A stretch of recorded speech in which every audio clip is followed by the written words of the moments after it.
தீபாவளி பலகாரத்துக்கே பஜ்ஜி போடலான்னு சொல்லி தான் கடலை மாவு வாங்கி வச்சுருந்தேன். இப்போ நிறைய ஆயில் ஃபுட்டாக சாப்பிட்டுட்டே இருக்கறனால சரி இடையில ஒரு நாள் நம்ம ஃப்ரீயாக இருக்கும்போது பண்ணிக்கலான்னு சொல்லிட்டு கடைக்கு போயிருந்தப்ப வாழைக்காவும் என்கிட்ட வாழைக்காய் ஸ்லைசரும் இல்லை, அதையுமே வாங்கிட்டு வந்திருந்தேன்.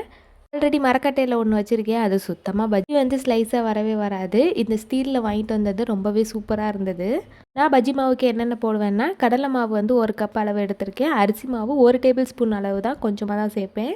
அதுக்கு ஏற்ற மாதிரி மிளகாத்தூள், தேவையான அளவுக்கு உப்பு, கொஞ்சமாக பெருங்காயத்தூள், ஒரு பிஞ்ச் அளவு சோடா உப்பு சேர்த்துட்டு நல்லா ஃபஸ்ட்டு மிக்ஸ் பண்ணிக்கலாம். தண்ணி மட்டும் பார்த்து ஊற்றணும். ரொம்ப தண்ணியாகவும் இல்லாமல் ரொம்ப கெட்டியாகவும் இல்லாமல் கரெக்டான அளவில் எடுத்துக்கிட்டோம்னா இது நல்லா சாஃப்டாகவும் கிறிஸ்பியாகவும் இருக்கும். கடைசியாக மாவு கலந்ததுக்கப்புறமா எண்ணெய் சூடு பண்ணியிருக்கிறதுல 1 டேபிள் ஸ்பூன் அளவுக்கு மட்டும் எண்ணெய் சேர்த்துட்டு அதை நல்லா மிக்ஸ் பண்ணிக்கணும். இந்த மாதிரி பண்ணும்போது பஜ்ஜி வந்து நல்லா சாஃப்டாக இருக்கும். இவ்வளோதான், மாவு ரெடி ஆயிடுச்சு. இப்போ வாழைக்காவை பஜ்ஜி மாவில் டிப் பண்ணி எண்ணெயில் பொரிச்சு எடுத்துக்கலாம். மட்டும் நல்லா சில்லுன்னு இருந்துச்சா, சூடாக பஜ்ஜி சாப்பிட்றதுக்கு சூப்பராக இருந்தது.